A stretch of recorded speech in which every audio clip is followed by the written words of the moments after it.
Hello friends, आपका स्वागत है अपने यूट्यूब चैनल क्रेजी स्टडी व विशाल पर। दोस्तों, आज है 26 जनवरी 2022 और 26 जनवरी 2022 के करंट अफेयर के जितने भी क्वेश्चन बनते हैं वो हम आज की इस वीडियो में डिस्कस करने वाले हैं। ठीक है दोस्तों, ये वीडियो दोस्तों अपने आप में एक डिटेल वीडियो रहने वाली है करंट अफेयर के ऊपर, और साथ ही मैं आपको स्टैटिक जीके के क्वेश्चन भी करवाने वाला हूँ। ठीक है दोस्तों, तो 26 जनवरी 2022 के करंट अफेयर करने के लिए हमारे साथ जुड़ जाइए और हम आज के करंट अफेयर के सारे क्वेश्चन, जितने भी आज के क्वेश्चन बनते हैं वो हम डिस्कस करेंगे। ठीक है दोस्तों, तो चलिए शुरू करते हैं अपनी वीडियो बिना किसी देरी के। वीडियो शुरू करने से पहले दोस्तों, अगर आप हमारे चैनल पर नए हैं तो उसको सब्सक्राइब जरूर कर लेना और साथ में ये बेल आइकन दबा देना ताकि इसके बाद की आने वाली सारी वीडियो आपको मिल सके। और दोस्तों, अगर आपको वीडियो पसंद आए तो उसको लाइक करना और कमेंट करके अपना फीडबैक जरूर देना। ठीक है दोस्तों, वीडियो शुरू करने से पहले दोस्तों आप सभी को मैं हैप्पी रिपब्लिक डे कहना चाहूँगा। आज है 26 जनवरी और 26 जनवरी को भारत का 72वां रिपब्लिक डे यानी 72वां गणतंत्र दिवस मनाया जा रहा है। ठीक है दोस्तों, आज के दिन भारत का संविधान को लागू हुए 72 साल हो गए हैं और आज 26 जनवरी को भारत का गणतंत्र दिवस मनाया जा रहा है। तो आप सभी को हैप्पी रिपब्लिक डे। ठीक है दोस्तों, चलिए शुरू करते हैं आज का पहला क्वेश्चन। सबसे पहला क्वेश्चन है, हाल ही में राष्ट्रीय बाल पुरस्कार कितने बच्चों को दिया गया है? तो अभी राष्ट्रीय बाल पुरस्कार 29 बच्चों को दिया गया है। ठीक है दोस्तों, प्रधानमंत्री मोदी ने लाइव कॉन्फ्रेंस के जरिए ये पुरस्कार 29 बच्चों को दिए हैं। ठीक है, इंपॉर्टेंट पॉइंट जान लेते हैं। वर्ष 2022 के लिए प्रधानमंत्री राष्ट्रीय बाल पुरस्कार 29 बच्चों को प्रदान किया है। इन विजेताओं में 21 राज्यों और केंद्र शासित प्रदेशों के 15 लड़के और 14 लड़कियां शामिल हैं। ठीक है दोस्तों, पीएमआरवी पुरस्कार भारत सरकार द्वारा 6 श्रेणियों में असाधारण क्षमताओं और उत्कृष्ट उपलब्धियों वाले बच्चों को दिया जाता है। ठीक है दोस्तों, इस पुरस्कार में 1 लाख रुपए का नगद पुरस्कार दिया जाता है। ठीक है दोस्तों, अब बात है दोस्तों अवार्ड्स की। तो टॉप 5 अवार्ड्स जो ऑनर है वो मैं आपको बता देता हूँ कि लास्ट टॉप 5 अवार्ड्स और ऑनर कौन कौन से हैं। सबसे पहला था असम का सर्वोच्च सम्मान असम वैभव सम्मान, जो कि रतन टाटा जी को दिया गया था। ठीक है दोस्तों, उसके बाद international association of working women award, ये दिया गया था सुष्मिता सेन को।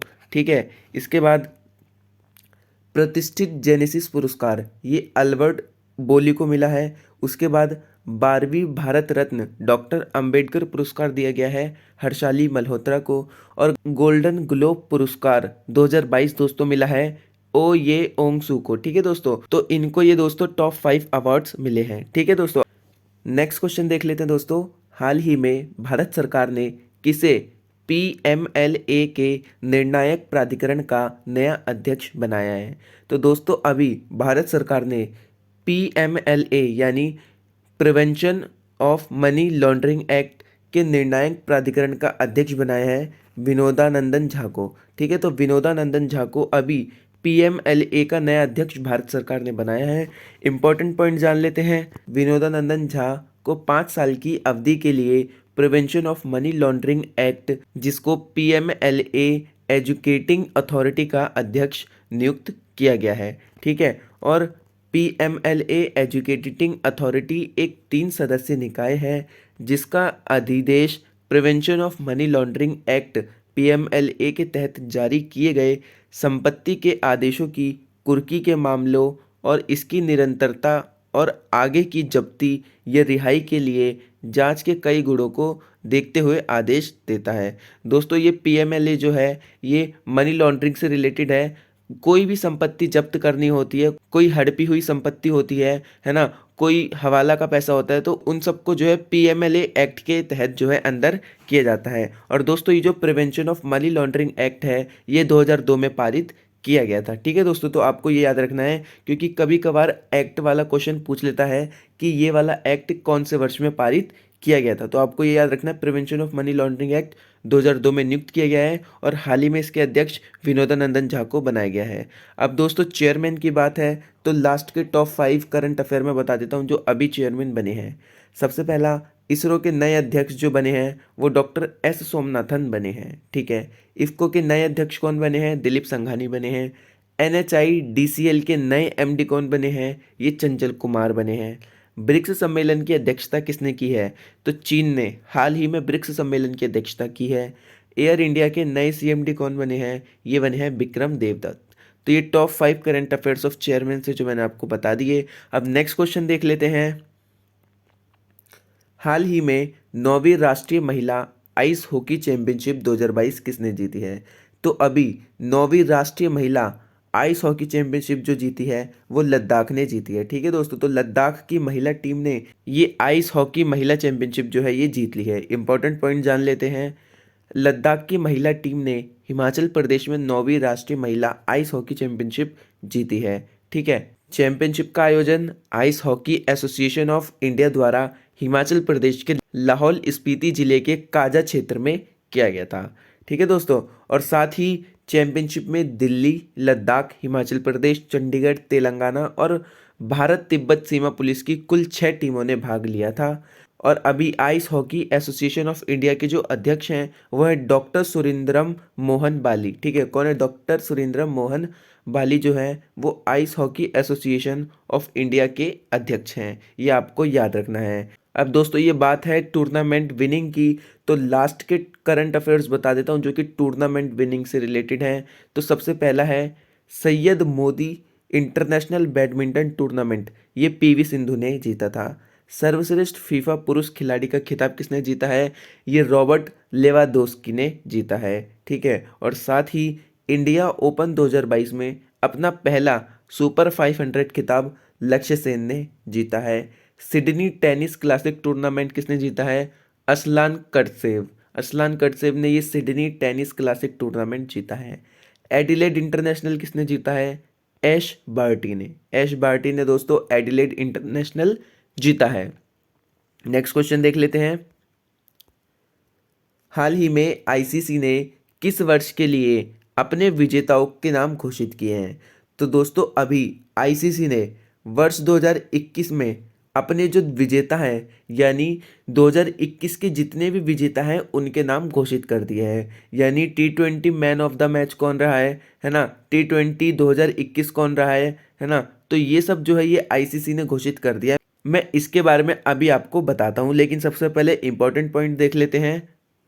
अंतर्राष्ट्रीय क्रिकेट परिषद ने वर्ष 2021 के लिए आईसीसी पुरस्कारों के 17वें संस्करण के विजेताओं की घोषणा की है, जो पिछले 12 महीनों के सर्वश्रेष्ठ अंतर्राष्ट्रीय क्रिकेट खिलाड़ी को 1 जनवरी 2021 और 31 दिसंबर 2021 के बीच सम्मानित करेंगे। यानी 1 जनवरी से लेकर 31 दिसंबर 2021 के बीच में इनको सम्मानित किया गया है, एक साल के अंदर।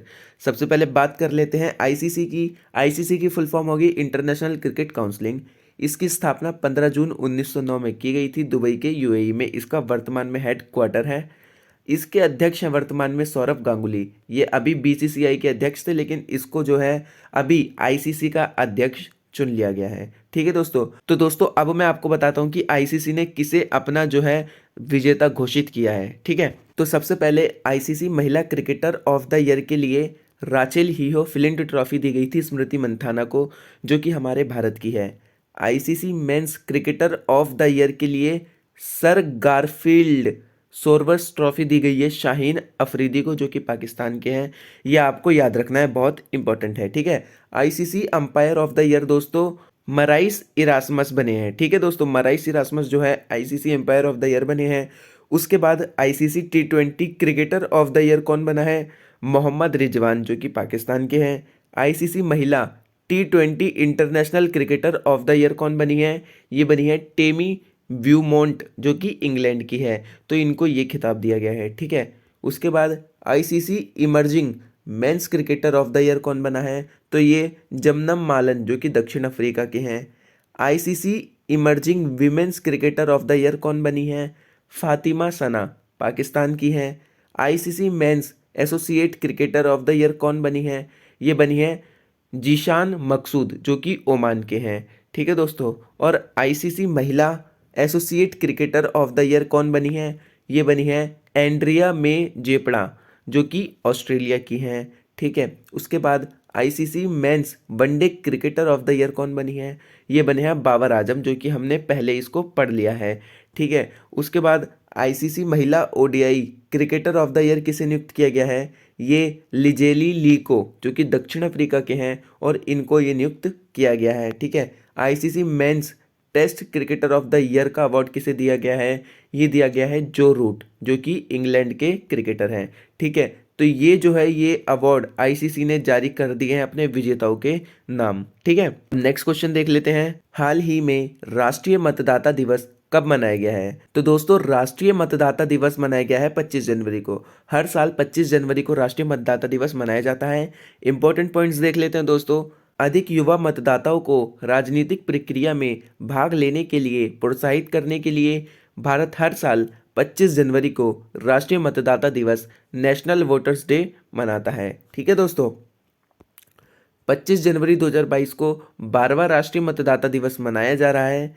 इस वर्ष एनवीडी की थीम चुनावों का समावेशी, सुलभ और सहभागी बनाना है। दोस्तों आपको ये थीम याद रखनी है, थीम बहुत इंपॉर्टेंट है। इसकी थीम है चुनावों को समावेशी, सुलभ और सहभागी बनाना है। Making election inclusive, accessible and participative. ठीक है दोस्तों, ये थीम आपको याद रखनी है जो कि बहुत इंपॉर्टेंट है। उसके बाद स्वतंत्र भारत के प्रथम मुख्य चुनाव आयुक्त कौन थे दोस्तों? ये सुकुमार सेन थे। ठीक है, ये चुनाव आयुक्त थे। अभी वर्तमान में भारत के जो चुनाव आयुक्त हैं वो सुशील चंद्रा है, जो कि 24वें नंबर के चुनाव आयुक्त हैं। दोस्तों चुनाव की बात है तो भारतीय संविधान के अनुच्छेद 324 के तहत भारत का चुनाव आयोग आता है। ठीक है दोस्तों, भारत के संविधान का जो अनुच्छेद 324 है उसके तहत चुनाव आयोग आता है और भाग 15 के अनुच्छेद 324 से 339 तक निर्वाचन का प्रावधान किया गया है। जो भारतीय संविधान का भाग 15 है उसमें निर्वाचन की व्याख्या की गई है, तो आपको इतना भी याद रखना है। और अगर दोस्तों आप लोग चाहते हैं कि आपको भारतीय संविधान के 1 से लेके पूरे 395 से ज़्यादा जितने भी आर्टिकल हैं वो करना है, तो नीचे वीडियो में लिंक है, उस पर आप क्लिक करिए। वहाँ पे मैंने 1 से लेके पूरे 395 से अधिक जो आर्टिकल हैं वो मैंने करवा दिए हैं। ठीक है दोस्तों, तो आप उसको देख लेना। उसके बाद हाल ही में भारतीय राष्ट्रीय पर्यटन दिवस कब मनाया गया है? तो दोस्तों भारतीय राष्ट्रीय पर्यटन दिवस मनाया गया है 25 जनवरी को। तो 25 जनवरी को भारतीय राष्ट्रीय पर्यटन दिवस मनाया गया है। इंपॉर्टेंट पॉइंट देख लेते हैं। भारत सरकार ने देश की अर्थव्यवस्था के लिए पर्यटन के महत्व के बारे में जागरूकता बढ़ाने के लिए 25 जनवरी को राष्ट्रीय पर्यटन दिवस के रूप में मनाने का स्थापित किया है। ठीक है दोस्तों, और राष्ट्रीय पर्यटन दिवस के लिए इस वर्ष की थीम ग्रामीण और सामुदायिक केंद्रित पर्यटन यानी rural and community centric tourism है। ये थीम आपको बहुत याद रखनी है। ठीक है दोस्तों, थीम बहुत इंपॉर्टेंट है। श्रीपद येसो नाइक वर्तमान में हमारे पर्यटन मंत्री है। ठीक है दोस्तों, तो राज्य पर्यटन मंत्री है श्रीपद येसो नाइक, ये अभी वर्तमान में हमारे पर्यटन मंत्री है। ठीक है, उसके बाद नेक्स्ट क्वेश्चन देख लेते हैं। हाल ही में कहाँ पर भारत की पहली पैरा बैडमिंटन अकादमी शुरू हुई है? तो अभी दोस्तों लखनऊ में भारत की पहली पैरा बैडमिंटन अकादमी शुरू हुई है। ठीक है दोस्तों, तो इसका राइट आंसर होगा बी, जो कि लखनऊ होगा। इंपॉर्टेंट पॉइंट देख लेते हैं। हाल ही में उत्तर प्रदेश के लखनऊ में भारत की पहली पैरा बैडमिंटन अकादमी शुरू की गई है। अब दोस्तों इसमें पैरा ओलंपिक की बात है तो एक बार टोक्यो ओलंपिक की बात कर लेते हैं। टोक्यो पैरा ओलंपिक 2021 में भारत ने कुल 19 पदक जीते थे, है ना, जिसमें से 5 स्वर्ण, 8 रजत और 6 कांस्य पदक थे। और ये जीतकर दोस्तों भारत जो है 24वां स्थान हासिल कर लिया है। इस बार दोस्तों टोक्यो ओलंपिक ने भारत में सबसे ज़्यादा पदक जीते हैं। अब उत्तर प्रदेश की बात है तो उत्तर प्रदेश की राजधानी होगी लखनऊ, जहाँ पे ये अकादमी शुरू की गई है। इसकी स्थापना 1 अप्रैल 1937 में की गई थी। इसके मुख्यमंत्री योगी आदित्यनाथ हैं। इसके गवर्नर आनंदीबेन पटेल है। इसके टॉप 5 करंट अफेयर देख लेते हैं। 24 जनवरी को उत्तर प्रदेश ने अपना 73वां स्थापना दिवस मनाया था। ठीक है, उत्तर प्रदेश को जल संरक्षण प्रयास 2020 के लिए सर्वश्रेष्ठ राज्य चुना है, जो कि आपको याद रखना है, काफ़ी इंपॉर्टेंट है। उसके बाद मैनपुरी के सैनिक स्कूल का नाम सीडीएस बिपिन रावत के नाम पर रखने की घोषणा की गई है। झांसी रेलवे स्टेशन का नाम बदलकर वीरांगना लक्ष्मीबाई रेलवे स्टेशन किया गया है। और उत्तर प्रदेश ने अपने 4 गांवों को जो कि नेपाल बॉर्डर के निकट स्थित है उनको राजस्व गांव घोषित किया है। ठीक है, तो इतना आपको याद रखना है। उसके बाद नेक्स्ट क्वेश्चन है, हाल ही में अपना कांगड़ा ऐप किस राज्य के मुख्यमंत्री ने लॉन्च किया है? तो दोस्तों अपना कांगड़ा ऐप ये हिमाचल प्रदेश के मुख्यमंत्री ने लॉन्च किया है, जो कि राइट आंसर है सी। ठीक है दोस्तों, इंपॉर्टेंट पॉइंट देख लेते हैं। हिमाचल प्रदेश की बात है तो राजधानी होगी शिमला और धर्मशाला। ठीक है दोस्तों, इसकी 2 कैपिटल है, एक विंटर है और एक समर है। विंटर कैपिटल शिमला है और समर कैपिटल जो है इसकी वो धर्मशाला है। हिमाचल प्रदेश की स्थापना 25 जनवरी 1971 में की गई थी। अभी यहाँ के सीएम जो है ये जयराम ठाकुर है और गवर्नर राजेंद्र विश्वनाथ अलंकार है। ठीक है दोस्तों, तो ये है हिमाचल प्रदेश। उसके बाद नेक्स्ट क्वेश्चन देखेंगे, हाल ही में climate of India during 2021 report किसने जारी की है। तो दोस्तों अभी आईएमडी ने जो है, इंडियन मेट्रोलॉजिकल डिपार्टमेंट जो है, इसने ये climate of India during 2021 report जारी कर दी है। तो ये आपको याद रखना है कि किसने जारी करी है। राइट आंसर इसका सी है। इंपॉर्टेंट पॉइंट देख लेते हैं। आईएमडी की फुल फॉर्म होगी दोस्तों द इंडिया मेट्रोलॉजिकल डिपार्टमेंट। इसकी स्थापना 1875 में की गई थी। इसका मुख्यालय नई दिल्ली में है और वर्तमान में इसके अध्यक्ष है डॉक्टर मृत्युंजय महापात्रा। ठीक है दोस्तों, नेक्स्ट क्वेश्चन देख लेते हैं, हाल ही में किस देश में सेना ने तख्तापलट किया है। तो दोस्तों अभी बुर्किना फासो में जो सेना है, सेना ने तख्तापलट कर दिया। राष्ट्रपति को हटाकर वहां पर सेना ने अपने कब्जे में सारे अधिकार ले लिए। ठीक है दोस्तों, अफ्रीका कॉन्टिनेंट का ही ये एक देश है दोस्तों, बुर्किना फासो, और यहाँ पे अभी तख्तापलट हो चुका है। ठीक है, बुर्किना फासो के बारे में जान लेते हैं। बुर्किना फासो की राजधानी होगी दोस्तों ओगाडुगा। ठीक है, इसके राष्ट्रपति थे रोच काबोरे और अभी जो इसके सेनाध्यक्ष हैं वो है लेफ्टिनेंट कर्नल पॉल हेनरी सेंडा ओगो दामिदा।